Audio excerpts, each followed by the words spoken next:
ஒரு பெண் மருத்துவர், இப்போ 92 வயசு. ஆப்ரேஷன் தியேட்டர்ல போய் இப்பவும் சர்ஜரி பண்றாங்க. யோசிச்சு பார்க்க முடியுதா?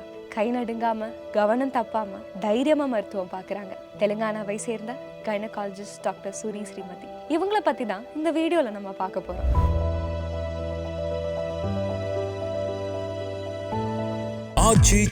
எந்த சமையலும் ருசி தேடும் ரகசியம் 20 ரூபாய். 1933ஆம் ஆண்டு ஹைதராபாத்ல தான் பிறக்கிறாங்க.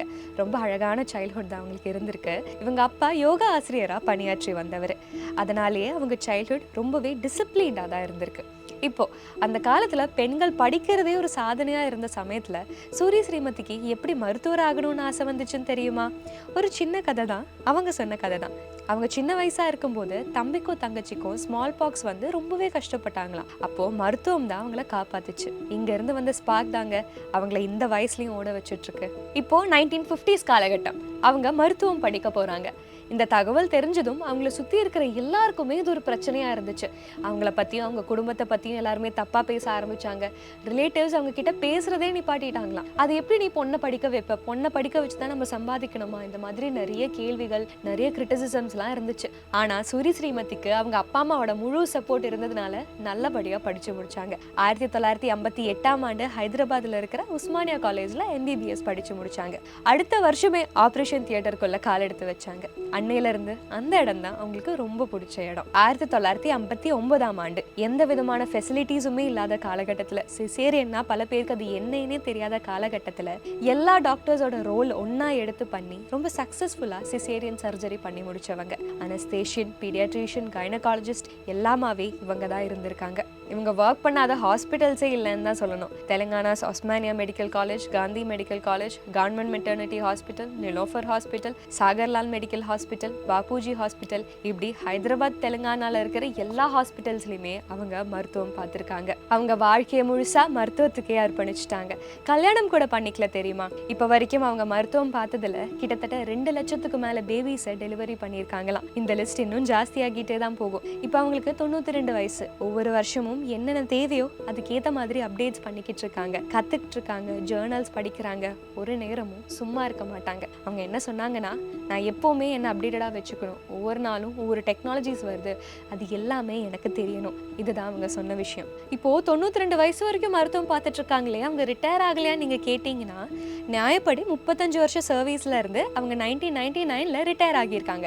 ரிட்டையர் ஆகி வீட்லேயே ஒரு கிளினிக் ஆரம்பிச்சிருக்காங்க. நீங்கள் பார்த்தீங்கன்னா இந்த நிமிஷம் வரைக்கும் எல்லா நேரமும் அங்கே பேஷண்ட்ஸ் வருவாங்க. இங்கே கன்சல்டேஷன் பார்த்து ரொம்ப முக்கியமான இஷ்யூஸ்க்கு பக்கத்து ஹாஸ்பிட்டலுக்கு அனுப்பி வைப்பாங்க.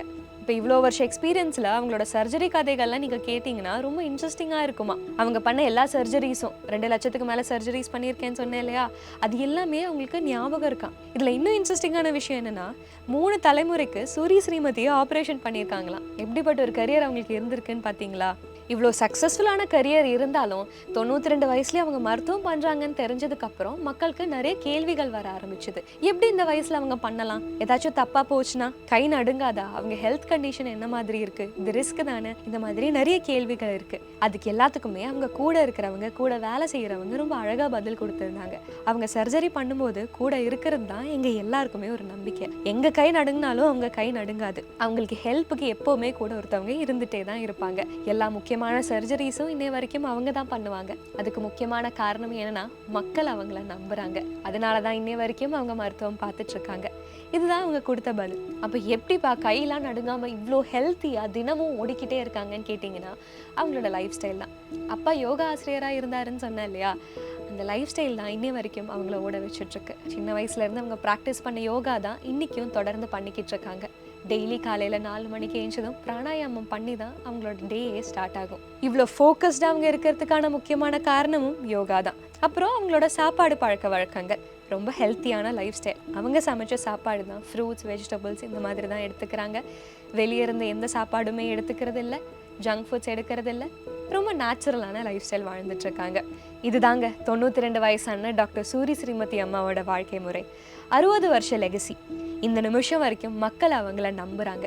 இதுதான் வாழ்க்கையில் அவங்க சம்பாதிச்ச மிகப்பெரிய பரிசு.